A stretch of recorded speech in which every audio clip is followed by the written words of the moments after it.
If you're already here, hello. Please bear with. This is not that. Alright, so this is down here. Let's see if that's actually working.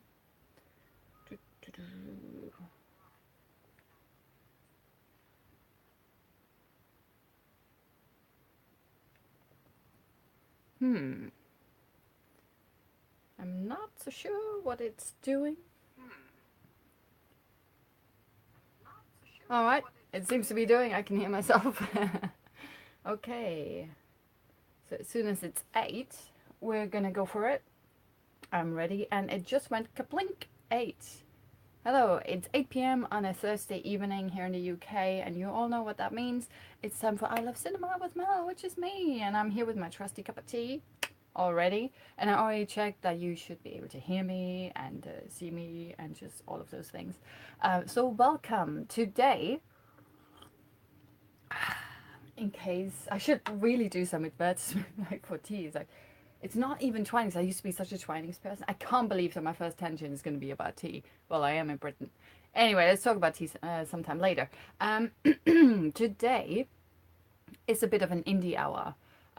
Last week, I've talked about, of course, the Avengers, because Avengers came out last Thursday. And I really loved it, and I still love it. And we'll see whether I'll love it next week as well. I will probably be watching it a few times. I've recently, I don't know, I've talked to someone, I can't remember who it was, but we were talking about Star Wars and the recent Star Wars films, obviously ever since Force Awakens came out. And I love The Force Awakens. I'm a huge fan of The Force Awakens. I mean, I like J.J. Abrams films anyway, which is probably why I like The Force Awakens. I'm not sure. Um, I liked pretty much everything about it, even though it was quite, what's the right word? Like, it literally mirrored A New Hope, right? There was nothing new there, but I liked Rey, who then turned out to be the hero, and then her chemistry, not that it's necessarily a romantic relationship, with Finn, those two together, like Daisy Ridley and John Boyega, fucking fantastic. And just everything, writing and just BB-8 going like, poof, and yeah, it was great. So I loved The Force Awakens, and then the year later was Rogue One, and everyone's like, yeah, it's gonna be so dark and everything. And I watched it, and I was so disappointed. It's a decent film, but it's not great. I have a lot of gripes with that film. And then obviously in Christmas we had the second part of the trilogy, like episode, what is it? Episode 8? Yes, episode 8. The Last Jedi. And I'm not a fan. I really didn't like what Rian Johnson did with the film. Some of the ideas I really like, but overall I was very disappointed in the film. And I think mainly it's because he decided to split up Daisy Ridley and John Boyega. Not that I think that they'd make a great couple. I don't think that at all. I actually like them as friends. But they work so well together. And I like their chemistry, like platonic chemistry, so much together, um, that I felt they imbued so much charm and everything into The Force Awakens. They made, I think, Force Awakens the great film that I think it is, and made it as entertaining as I think it is. Um, and all of a sudden, we didn't have that anymore because they were literally split apart until the very end. And I think that might have been what my problem is. I mean, there's lots of issues for me with The Last Jedi. So I was quite, my point being, God, I'm such a rambler. My point being is that after the initial J.J. Abrams thing, The Force Awakens, I was so disappointed in the last two Star Wars films that we've had. And obviously now the Solo film is coming out in, what is it, like 3 weeks, something like that. And I am a bit apprehensive, I have to admit. I'm not excited for it at all. I will watch it because it's the type of film that I watch. You know, it's a science fiction film, so I'll go watch it. It's like a science fiction action film, I'll watch it. It's a Star Wars film, I'll watch it. You know, and plus I'm just curious to see. There's always the chance that it could turn out to be really, really good. And I obviously don't want to miss out on it then, right?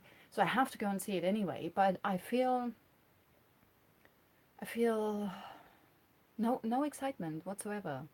One of my mates recently brought it up. It's like, oh yeah, I'm going to the press screening for Solo, and I'm like, all right, tell me if it's any good, because at the moment I'm like, my expectations are like in the basement somewhere, still, you know, digging a hole just to go deeper, as deep as possible, as low as possible is what I'm trying to say.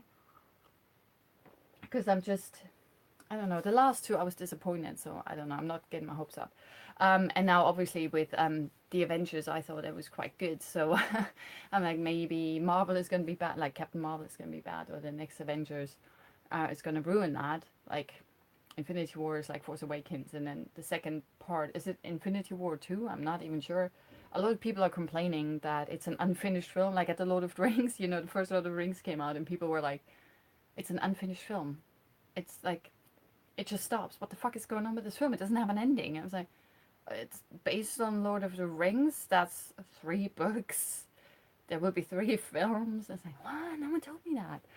It's kind of like it. When it came out last year, and I still haven't seen it. Can you believe it? I have it lying around here, and I still haven't seen it. I remember, I think it was a TV movie in the 80s or 90s. No, it must have been the 80s. I think it was a 2-parter as well, and I quite like that. I thought it was really scary, and clowns are really fucking scary. I don't have a problem with clowns, but there's just something about it. I think it's not that they're clowns, it's the whole, when someone wears a mask and you can't see their facial expressions, their eyes, and just everything. If everything is just like a grimace of something, it's hard for you to read what their intentions are. I think that's why it's so scary when you can't, like, that's why people, not just for identity reasons, but that's why people wear masks when they, you know, commit crimes and stuff. It's just the fear of the unknown and everything. It's like, as soon as you, in a monster movie, as soon as you see the monster, it's less scary somehow, because you can see it in its entirety, what it is. It doesn't matter how gruesome and ugly and disgusting it looks, or how tall it is, or how tiny it is, or how vicious it looks, whatever it is, but you can see it in its entirety. And because you have that entire package of visual information, it takes a certain amount of scare factor away, which is really bizarre. But yeah, so anyway, I can't even remember what my point was. that I'm not excited for Solo, and that I'm still really digging Infinity War. So if you haven't seen it, you really need to hurry, because a lot of people are starting to spoil it now on social media. Because I mean, all the dicks and twats have already, of course, done it. They've been spoiling it since day one. But now even people who are like, you shouldn't spoil it for people, but it's been out for a week. It's like, yeah, a week's not a long time, mate. Lots of people will not have seen it, so just go. I don't like this whole Thanos demands your silence. Thanos, you can go fuck yourself. You killed. I almost spoiled something there. Everyone knows that someone dies in Avengers, right? So it's like, you killed, and I just, thank God someone swooped in there and went like, oh, spoiler. But I really like it. Go and see it. Just make sure, you should really not know anything about it. Check out my broadcast from last week. I do have like a ginormous spoiler section there. Oh yeah, by the way, I've only just today seen that there was a ginormous technical issue with last week's Infinity War broadcast. I have no idea what happened there. Like, the first half hour is fine.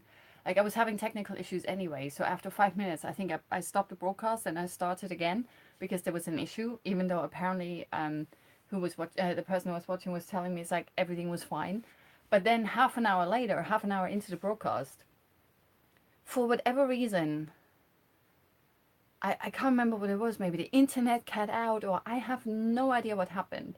But the recording that YouTube automatically makes of every live stream that you do, it's like my mouth is moving, but you can't hear the sound.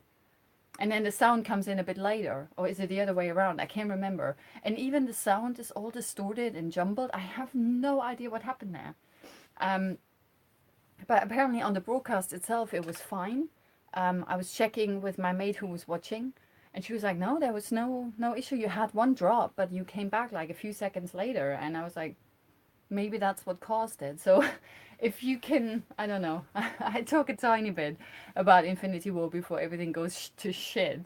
And afterwards it's kind of hard to hear, but if you want to watch it, go ahead. When I go into spoiler territory, I hold up like a spoiler sign for the entire time I am spoiling stuff. So it's not like that you're gonna spoil something by mistake. Okay, you can easily see when I'm spoiling stuff because I give a lot of warning and there's a spoiler tag the entire time. But yeah, go and have a look at that. Maybe it's playing fine for you, but it didn't play fine for me. But then, I'm known to have technical issues.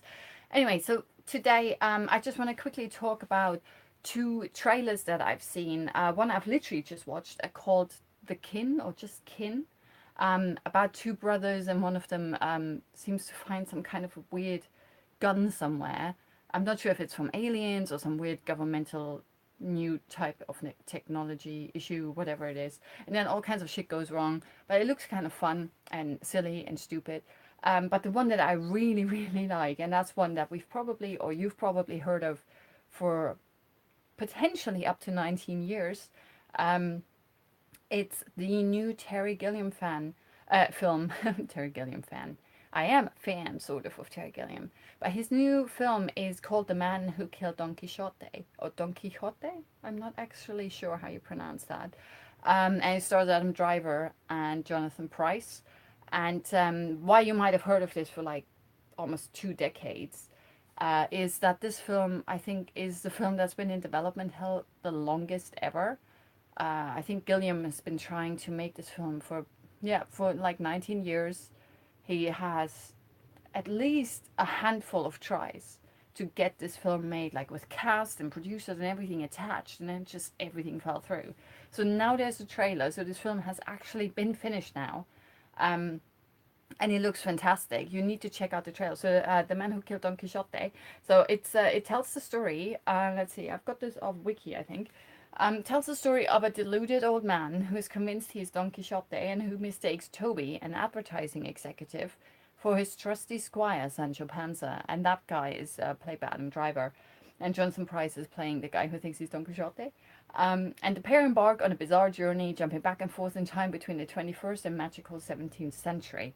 And gradually, like the infamous knight himself, Toby becomes consumed by the illusory world and unable to distinguish his dreams from reality. You need to check out the trailer. It is bonkers. It looks amazing. It's so tongue-in-cheek, and I just watched like the first 30 seconds and I was like, okay, I have to go and see this. And then the more I saw, I was like, this is going to be epic. So it looks really, really cool. Check it out. The Man Who Killed Don Quixote. That's basically my trailer of the week. There's not really a lot of news that I've come across because everything was Avengers related and I don't really necessarily want to spoil anything. And nothing really new there anyway. So I was like, forget about news. Let's jump straight into, and it's already 13 minutes, and let's jump straight into the films that I'm going to be talking about. So these are the films that I mentioned last week as well. But I ran out of time because I've kept rambling on about the Avengers. And the films I'm talking about today is what's it called? I just call it the Potato Peel Society. The Guernsey Literary... Oh, hang on. So we're not talking about Avengers. It's called the Guernsey Literary and Potato Peel Pie Society. And it stars Lily James and then a whole bunch of people that kind of look familiar, but I couldn't think of their names, and they're like all on there. So you have Lily James, who's this gorgeous lady, Michelle Huisman, I'm not sure, Glenn Powell, Jessica Brown Findlay, Catherine Parkinson, Matthew Good, with Tom Courtney and Penelope Wilton. Now Penelope Wilton, she's the slightly older lady in the picture. She's the only one that I actually knew. All the other ones, I just knew their faces, but I didn't really know. It's kind of like one of my mates was like, it's like everyone from Downton Abbey. It's just in a movie. Lots of British cast on there, all British cast on there as far as I know. Really cute little film that I didn't know anything about. It's based on a book that I've never read. So it's just it's a really, really gorgeous film, obviously taking place on the island of Guernsey, which is just off the coast of Britain. Well, actually Guernsey is part of Britain, just off the coast of England. And apparently it's really beautiful there. After watching the film, I was like, I should go there. Like, let's make a weekend out of it. It's really pretty there, especially in summer. It must be really, really nice. I like the coast. I miss the sea. So I was like, should go there. Tranquil, calm, lovely, cute. You know, when you live in London, I think you appreciate those kinds of the tranquility of island life. Um, let's quickly go into the synopsis for the Potato Peel Society. So we have a writer forms an unexpected bond with the residents of Guernsey Island in the aftermath of World War II when she decides to write a book about their experiences during the war. So we are shortly after the Second World War, and we have Lily James, who is quite an affluent person. She's a writer. I'm not entirely sure. I assume that she was quite rich to begin with. That not that her writing made her rich. And one of the things that they explained pretty early on is she wrote a book under her real name, wasn't very successful. She sold, but they mention it in the film. I think it was like 19 copies or something. 19 as in 1 9, you know, only 19 copies worldwide. So it's kind of funny. And then she wrote another book under a pseudonym, which was a male pseudonym, and that book sold like hotcakes. Which was, I assume, this is all, as far as I know, based on real events to an extent at least. Please correct me if I'm wrong. I don't know. And for that, I should probably also check on the chat. Not that anyone chats. Um, so I really, really enjoyed this film because it's very cute and charming while also depicting really horrendous things. You know, it's not just like, you know, a coffee and cake ride somewhere. There's like a lot of really bad stuff happening there, especially in the recollection of what happened during the war, because of course she is trying to write a book about these people. That's not her intent when she goes there necessarily. But when she finds out certain bits and then she finds out more, as she do, is like people then divulge their lifetime stories and stuff, and all kinds of interesting stuff comes out, and some really horrendous stuff as well, and others that's quite obvious.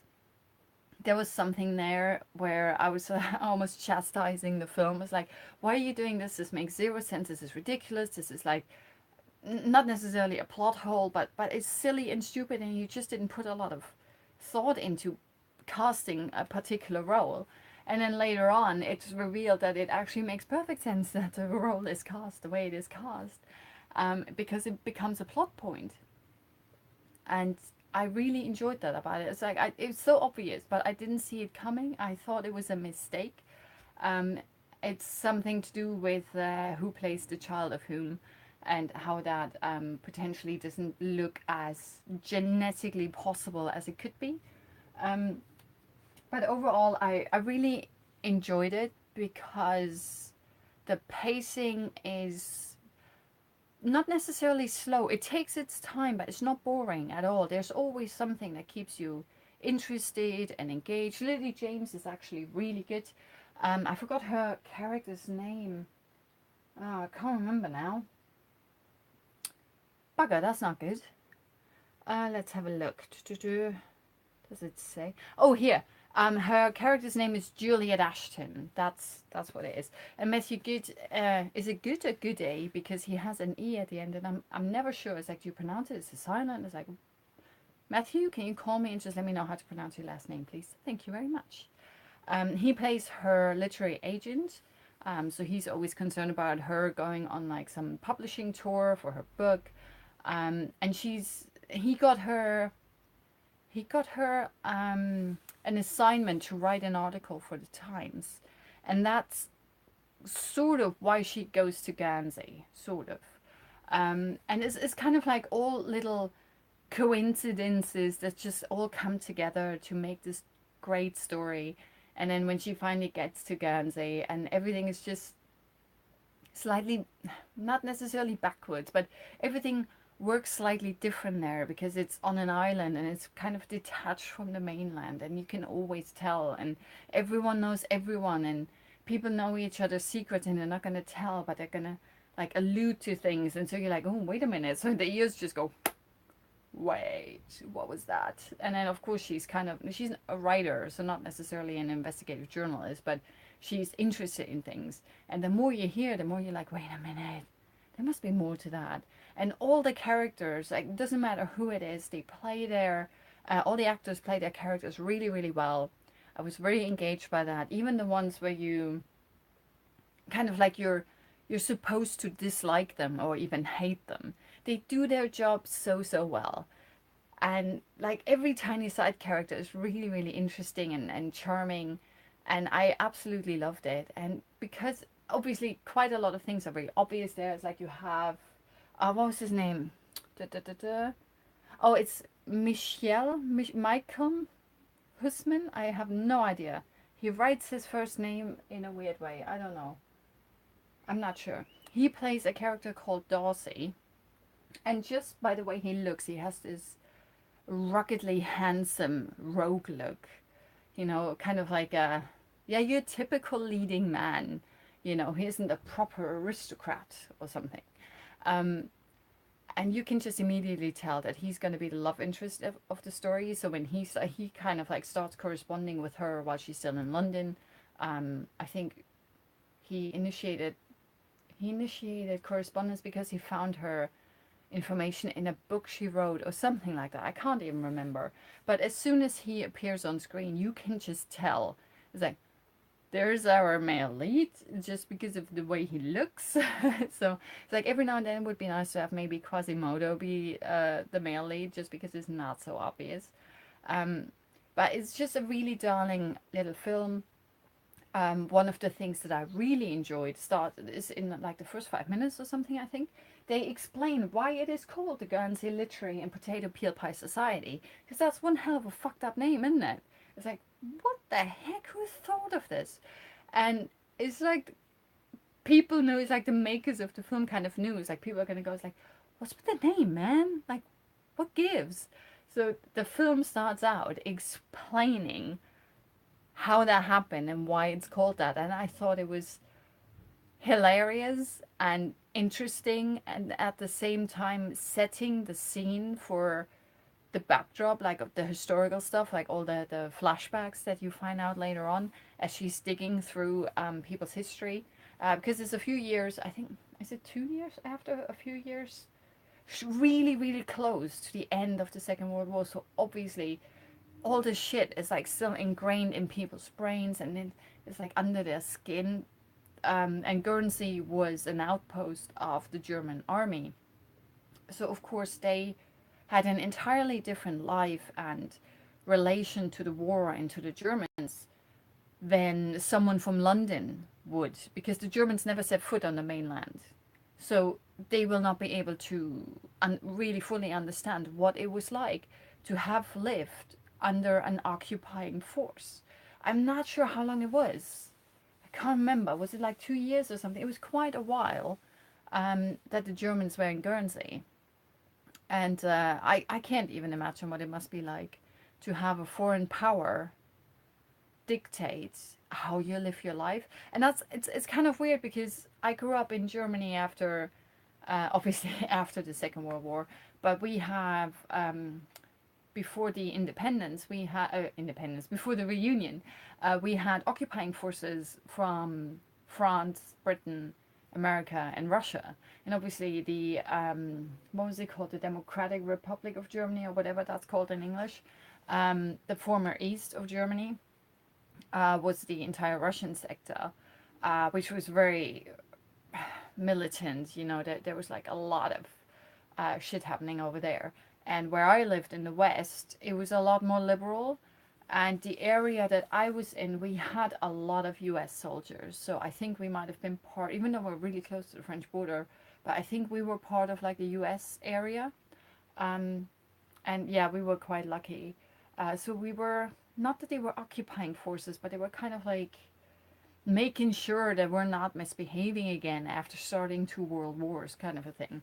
So it's not the same as obviously what happened in Guernsey. But everything that happens in the film, I think, is just really well woven together. It's a story that flows really nicely. You find out the backstory in a really nice manner. It's not like someone just vomits it all out in one ginormous exposition piece or something. There's bits and bits and bits that she has to piece together. So you feel like she's actually doing like a puzzle piece. And I thought that works really, really well. And I was really invested in her honestly caring about it. It's like, I wonder what happened there. Like on the one hand you go, it's like, oh, she just wants to write an article and make a name for herself. But then you do realize after a while that it's like it's more than that. You know, she's not that superficial. So I really enjoyed it. I think it's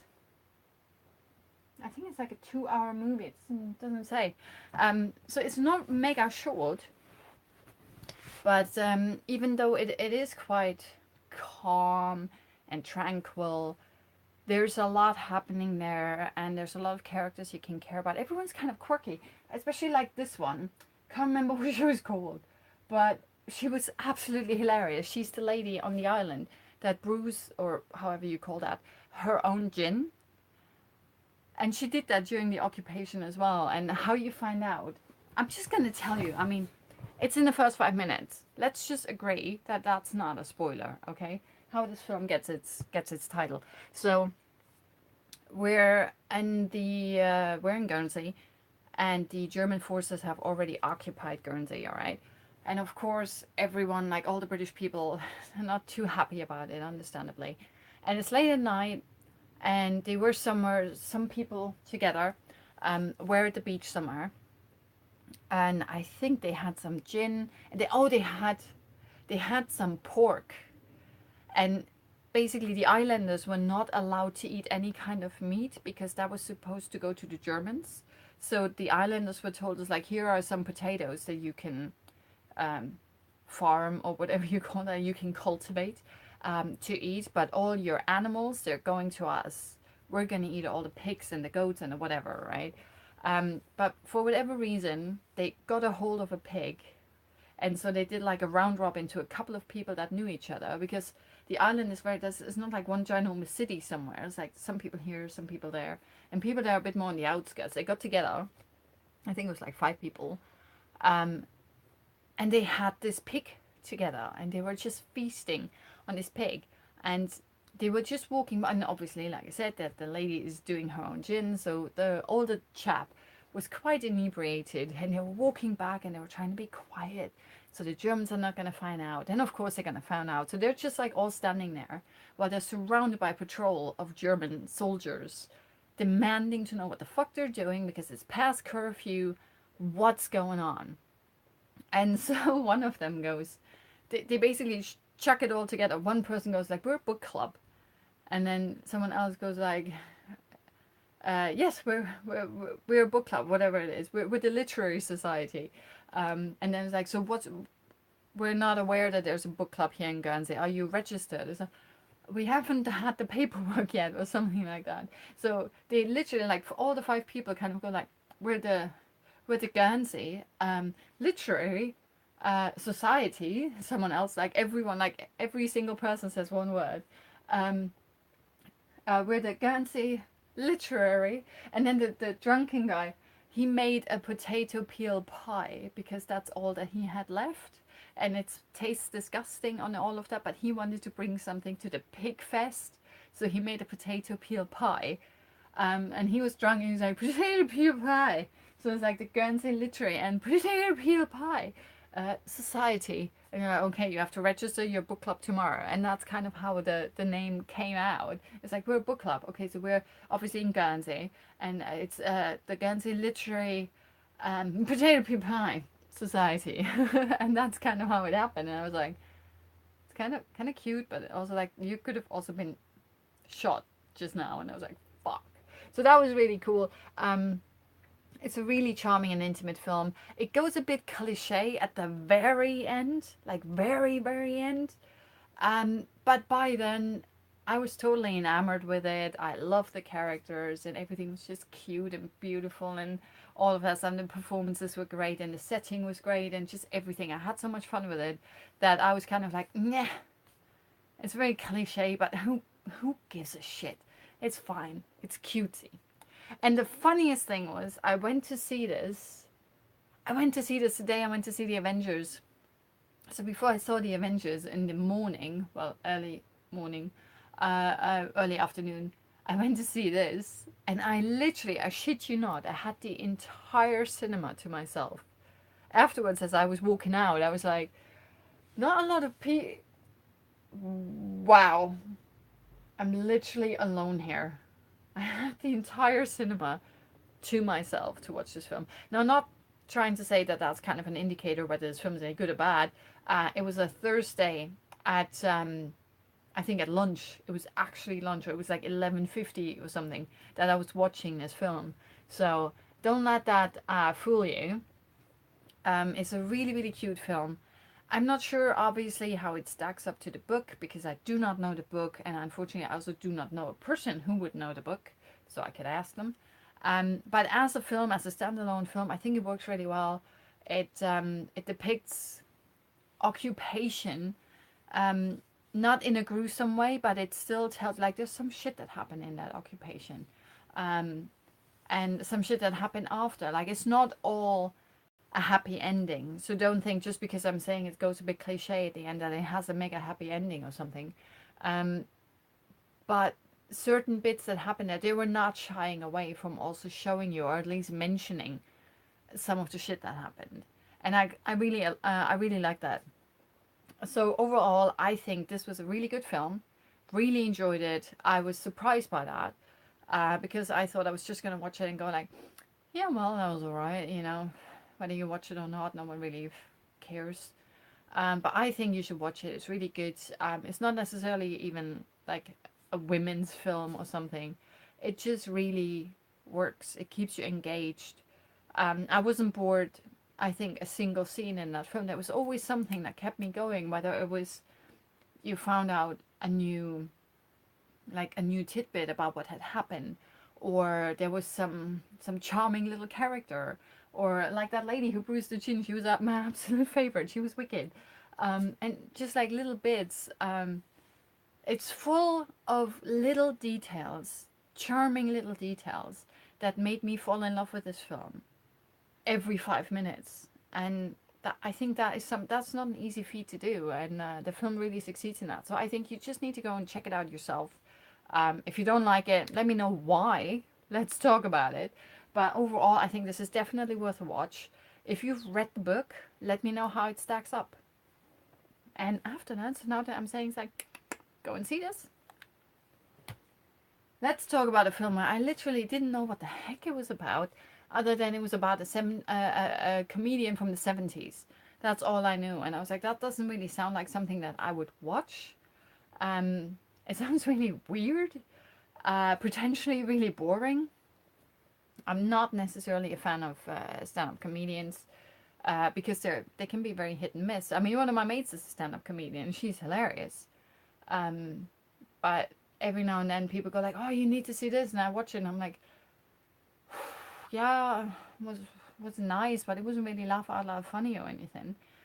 This film, I didn't even know what a big film it is, like how important it is. After it's kind of funny. It's like once you're aware of something, you see it pop up left, right, and center. Once I'd watched this, all of a sudden I noticed loads of people were tweeting about this, tweeting about Maxine Peake, who plays the lead, and she is outstanding. Like this film is her performance. Nothing else in this film matters, and I'm not trying to take away from anyone else who's part of this film or who's worked on this film, whatever. All the characters, all the performances in this film are really solid. They work really well. Everyone plays their characters really well. I quite enjoyed that. But the film, you can say what you want. This film is Maxine Peake. That's it. And she does it so well. It is crazy. Like, I was sitting there going like, oh yeah, this is going to be bit of a drag, and you know it's going to be almost a bit of a chore just to get through it, blah blah blah. So I expected something really like yeah. I was pleasantly surprised. Really liked it. So just to set the scene, synopsis wise, it's about a comedian who uses her troubled past, it's a really fucking troubled past, as material for her stand-up routine, trying to rise up through the comedy circuit by playing Northern England's working men's club. Now, that sounds like obviously she's been through a lot, which she has, and that she uses her comedy routine to kind of like better herself or come to grasp with it. What I was really surprised by was, obviously I read the synopsis as I was sitting in the cinema. I was like, what am I gonna go and watch, right? Um, and I was surprised that the film actually doesn't necessarily show you that. Um, I expected to see a lot more of her like comedy routine life, which is not actually what's in the film. And I think the film's better for it because what the film really depicts is her, what it calls her troubled past. It shows you how she grew up, that she lived with an abusive father, like a really fucking abusive father, and that she does what a lot of women do if they grew up with an abusive parent, especially an abusive father. They date the same kind of shit prick that they had to deal with their entire life. So her husband is the same kind of asshole that her dad was. Um, so she gets knocked around quite a lot. There's like a lot of physical violence that she needs to deal with. And she, as a young child, she learned to deal with it by using comedy as a weapon. That was the only thing that made her dad stop. And it works with her husband as well. It kind of emasculates them when you don't take them seriously, and that's kind of what she uses as well. One of the things that I really loved about the film is that it actually only at the very end, like maybe in the last half hour or something, do we actually get to her being part of the comedy circle, or not even necessarily being part of it, but her first foray into the comedy circuit. So it's not like the entire film depicts it. One of the things that you have is like there's a certain frame structure in place. So you see her as her, I assume, current self, and she's clearly on stage somewhere. She's doing a comedy bit. She's got a microphone. She's sitting on her chair. She's talking to people. You can clearly hear people responding to her. I think it is. Is she in front of the camera? No, I think she's in front of a live audience. We just never see them. Do we see them? I can't remember right now. But you always see her. The frame structure is that she's sitting somewhere in a really nice dress with maybe, I don't know, a glass of water, a glass of wine, and she has her microphone. And she just does her comedy routine. So she talks about her upbringing and her abusive husband and all of that stuff. And all of that is interspersed with what we then, I guess, have to call flashbacks, um, where we see her as a little child, how she was very different to everyone else, and how she was an outcast, and how she learned how to deal with it, which is why she learned to deal with it like a lot of people do, with humor. And she does this really well, and the little kid that plays her is fantastic. Even that, I think you see a teenage bit as well. I think everyone who plays her is just really, really good. But then you get Maxine Peake, and she just goes and puts it another level on top of everything. She's fantastic. She's captivating and engaging, in the comedy bit, but especially in the bits where it's not the comedy bit, where she is being knocked around by the husband, where she is not being very successful with jobs, um, when she is for the very first time trying, and failing at trying to be a star, trying to be a comic. But she's always trying and she's never giving up, no matter how hard life kind of knocks her down. And then she even befriends someone who's kind of like in the same boat, but sort of where she wants to be. And it's like she meets the unlikely mentor. And it's just how it all evolves and stacks up on top of each other. It's just so well done. And the narrative frame structure is obviously her talking about all these bullet points in her life, in her comedy routine, because now she is an actually she's a really successful comic. And it also shows us her relationship she has with her brother. Is he younger or older? I think he's younger. Was he younger? I can't remember now. I think they're very similar in age. It doesn't matter. But you find out all of these familial issues. And also, like, there's a really hilarious scene where she basically goes and visits her brother while they're, I think she's already a successful comedian there, because she drives a really nice car and she's wearing really nice clothes, and she goes over to her brother's house, and he's married. He's married with children, and his wife does not like her. Like, fucking hell, does she not like her? And just that scenario, and like the woman who plays her brother's wife, her and Maxine Peake together is like, it's amazing. It is so funny.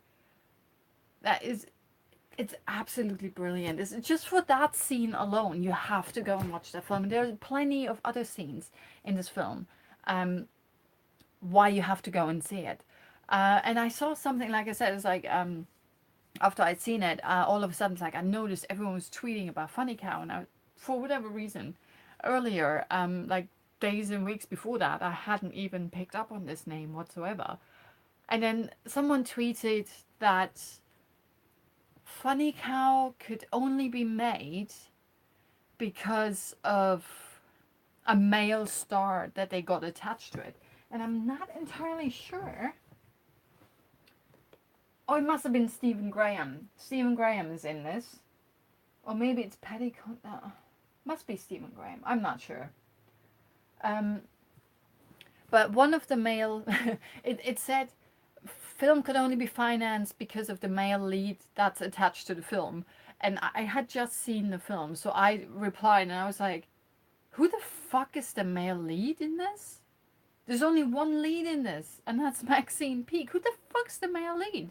There's no male lead. Who the heck would that be? What, the abusive husband?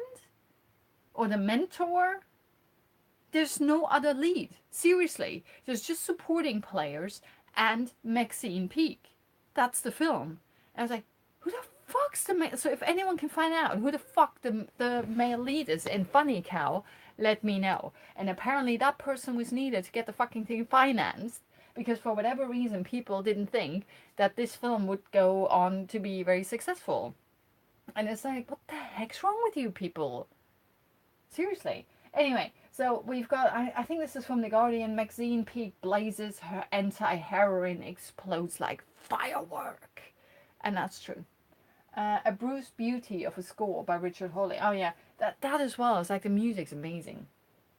And a deceptively complex and brilliant script. It is. It is so well done, and everything flows really well. Like I was saying earlier, I was like, oh my god, I'm watching something about a comedian in the 70s. I'm going to be so fucking bored out of my skull. Every now and then there's going to be a funny bit where I'm like, oh, that was funny. And now we're going back into a coma because we're fucking bored. That is not the case. This film is entertaining. Sometimes in a really dark, humorous, sarcastic side of things. But it's really, really well done. And it is good from start to finish. The editing as well, is like everything just goes together well. And if you don't know how to work and how to milk a scene for anything else, then we go back to the frame structure of having her, that's basically her in that red dress, doing her comedy skit, talking about her life, and interspersed with that we get flashbacks to actually see what happened that she's actually just talking about. And it works so well. It is absolutely fantastic.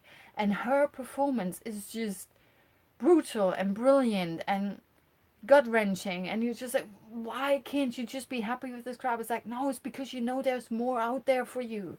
She's a dreamer, and she knows that she deserves better, and she deserves more, and that she can do more and can achieve more and all of that stuff. And that is this film. And that's why it's brilliant. Just for Maxine Peake, you need to go and see that. It is so good. It has a bit of a slow start, which is why I was like, this might be, a bit of a drag, and but it just kept going and going, and there was always something that was captivating and engaging, and I was like, I'm still with it, I'm still with it, I'm not falling asleep, I'm good, and it's because Maxine Peake is so captivating, and it is obviously it's about a comedian, it's funny, but it's also tragic, and it's tragic in its funny bits and funny in its tragic bits. It's just the best comedy is always about some tragic shit you're talking about that you've gone through, or someone in your family gone through, or something like that. Once you're out the other end, then all of a sudden you can look at it and go like, ah, yeah, let's apply some dark humor to that. It works so well. Really, really liked Funny Cow. Think it's fantastic. This woman needs to be nominated for shitloads of awards. She's really, really good. If you can still catch it, I think it's not in cinemas anymore. It's one of those things that runs for like a week and then it's gone, unfortunately. If you can still catch Funny Cow somewhere, definitely worth it. It's very, very entertaining. While it ever so slightly, without you noticing, it crawls under his skin and then it just stays there and lingers, and you're like, I appreciate that. I've just seen a really good movie. There you go. And last but not least, and you have to forgive me that I potentially might not remember this very well, because I watched this, when was it? A month ago? 2 months ago? Watched it quite a while ago. It's an indie film called Never Steady, Never Still, starring Shirley Henderson and Theodore Pellerin. The names didn't really trigger anything for me. I had to go and see it review it for an outlet. And I took one of my mates. I was like, mate, do you want to go and see a film for free? And he was like, yeah, let's go. It was really, really good. So we went to like a press screening thingamajig. And I didn't know anything about this. I was literally told to rock up at a certain place at a certain time to watch a film. And that's all I knew. So I rock up there. And it's Never Steady, Never Still. And just to give you a rough idea what it's about, after her husband's death, a woman who has Parkinson's disease does her best to remain independent. Now that's a one sentence thing, and that is literally the entire fucking plot of the film. It's crazy. Now, to give you a bit of more of an idea of that, I also went to IMDb, and they're writing, a mother struggles to take control of her life in the face of advanced Parkinson's disease, while her son battles his sexual and emotional identity amongst the violence of Alberta's oilfield work camps. So this is set in Alberta, Canada, in case you didn't know. And I think Theodore Pellerin, is he Canadian? I can't remember. But I didn't know that this was about Parkinson's, right? I didn't know that the lead, I think her name is Judy, that she was suffering from Parkinson's. All you can tell is like from the get-go, this lady is suffering from some kind of disease, disorder, whatever it is. One of the things I found out afterwards is director Kathleen Hepburn, so Kathleen, not Catherine, Kathleen Hepburn. She wrote the film based on her own experience dealing with her mother who was suffering from Parkinson's.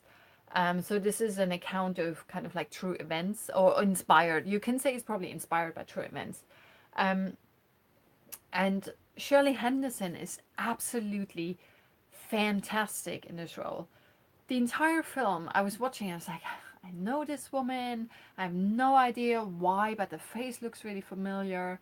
I didn't really figure out what the hell is going on. And throughout the entire film, I was like, mental note, I need to check if the actress who's playing the lead, if she actually has Parkinson's, because she was so convincing that I thought they found an actress that actually suffers from Parkinson's. Maybe she has like a mild version and she depicts the advanced version that character's supposed to have. I don't know. Turns out it's Shirley Henderson, most famously from, what was it called? I can't remember. One of the Harry Potter films, or several Harry Potter films actually. She was playing Mad Myrtle, Howling Myrtle, the Myrtle, like the kid in the loo, the ghost kid in the loo. That's her.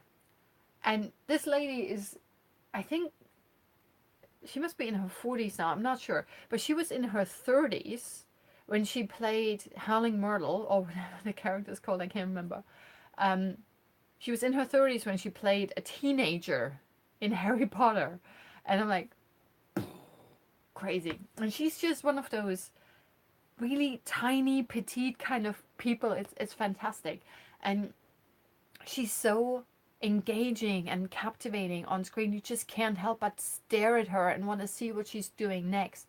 And she was doing such a good job playing this.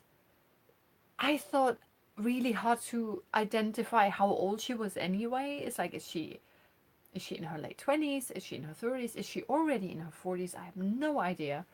Maybe I'm just really bad at gauging people's ages. But in this film, I really thought it was problematic. I was like, I have no idea how old this woman is.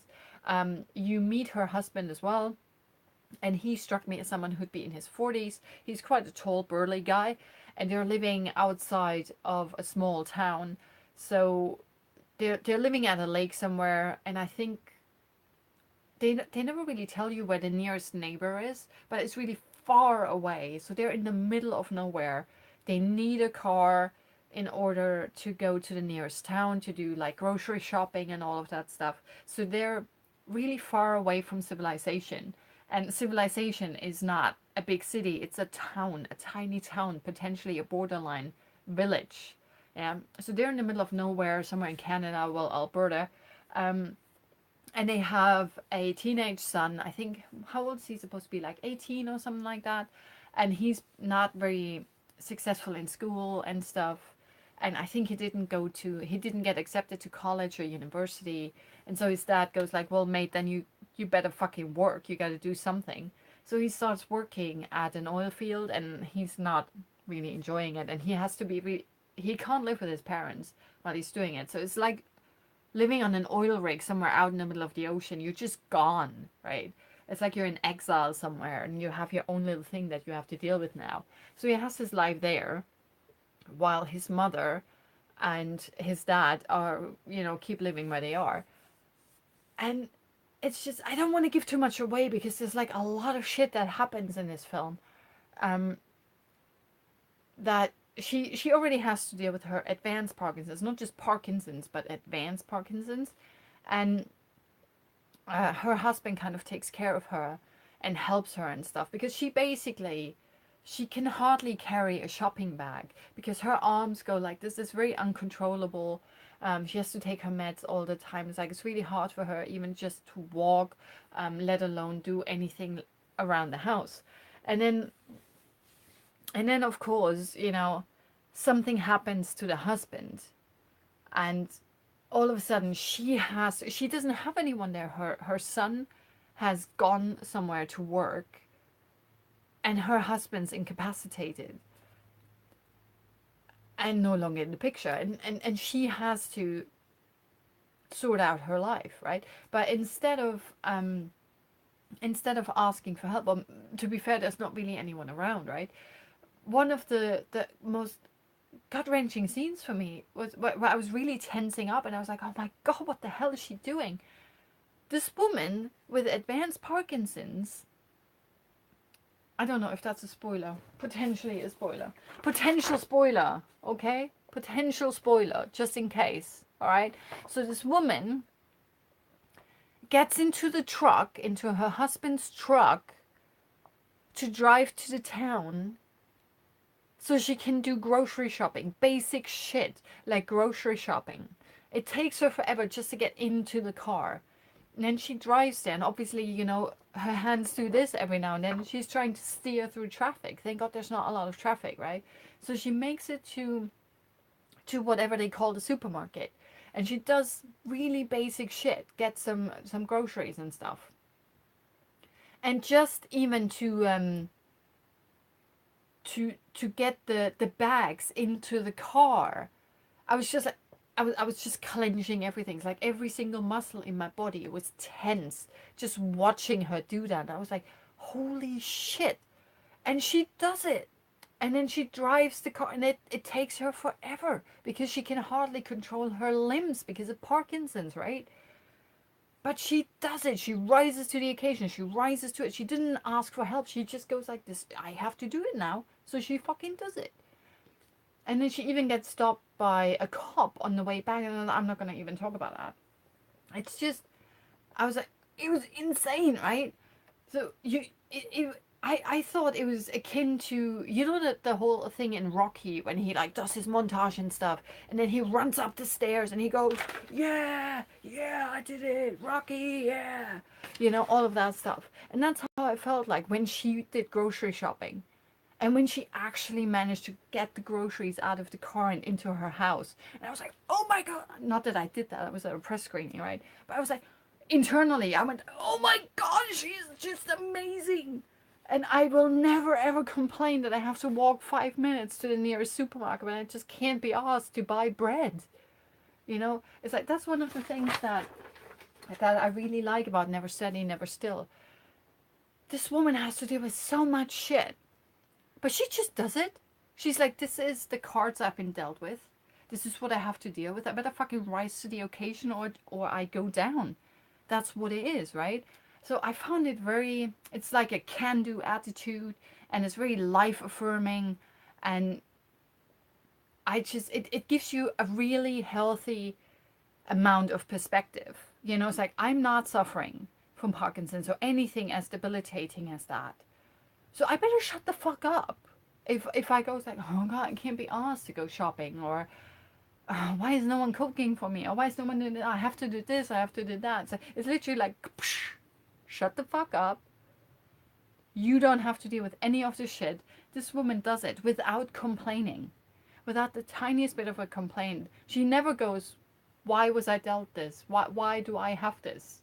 This is not fair, you know? And I love the film for that. It's one of the problems is that my mate was the best in regards to that. He fell asleep during the film. To be fair, the second act is very, very slow. There are bits in there that I would have cut. I think the film it's not fully 2 hours, I think. But it's one of those films that should be like a 90-minute film. And I think it's over 100. There are certainly, excuse me, there are certainly several bits that I would have cut, and the film still works, but you really need to stick with it. And thank God Shirley Henderson's performance is just fantastic. I mean, Theodore Pellerin is also really good, and especially later on in the film, the scenes between these two, they work so well, and they really go under the skin, and they're so heart-wrenching and gut-wrenching and just like so fucking emotional. I had to kind of like bite my lip so I'm not gonna just like sob uncontrollably. Some of that shit near the end, I was like, it's so beautiful and I can't take it anymore. It's like I would have just been a blubbery mess, but it was so good, and it's because both performers are at the top of their game, and it's also the setup of the previous hour and a half, whatever. You know their characters so well that you understand what those scenes at the very end, what that really means. Like all the subtext that's there, all the history, their entire backstory of everything. And it's just like, it is amazing. It is so beautiful. And yeah, you're going to need a box of tissues for that. But you just have to remind yourselves that just bear with it while it's going through that middle bit. Because like I said, my mate actually fell asleep. He woke himself up from like, you know, he did this whole, oh, and then he was with it again. He's like, I'm so sorry. So that was kind of funny. But other than the slow pace, I think this is one of the better films. Definitely, it's a great indie film. I love what Kathleen Hepburn's done there. Shirley Henderson is breathtaking. She needs to get all the fucking awards. Seriously, like Maxine Peake. Shirley Henderson is just astounding, marvelous in this. Like, if you want to see really good female performances, go and see Funny Cow. And if you want to see something a bit more tragic, even though Funny Cow is also quite, like, there's some really heavy shit that happens there, but go and see Never Steady, Never Still. I think it doesn't even have a proper cinema release. You might be able to find it at, like, the Picture House or Curzon or something like that. But it's definitely worth seeing just for Shirley Henderson's performance, and you can thank me later. Quickly, new stuff in the cinema that I will probably go and see over the next few weeks. We have the new Amy Schumer film out, I Feel Pretty. It looks like a good laugh, but probably not something that's going to win any kind of awards. But as long as it's entertaining, I'm all for it. And finally, Tully is out, the new film starring Charlize Theron. I think it's by Ivan Reitman. I liked their last collaboration, which was Young Adults, so I've been looking forward to Tully. I can't wait to see it. And of course, we still have A Quiet Place, Beast, and Avengers in the cinema. If you haven't seen any of these, go and check it out. Of course, everyone knows what the hell Avengers is about. Beast, it was 2 weeks ago, I think I talked about it on I Love Cinema, so check out my thoughts on Beast then. I'm pretty sure I also talked about A Quiet Place a few weeks ago, so find it on my YouTube channel. It always says in the tags which films I'm talking about. Find out A Quiet Place, Beast, and Avengers. I hope you have fun at the cinema over the weekend. I definitely will. I feel pretty and Tully. It's going to be awesome. Thank you very much for watching, and I'll see you next week. Bye.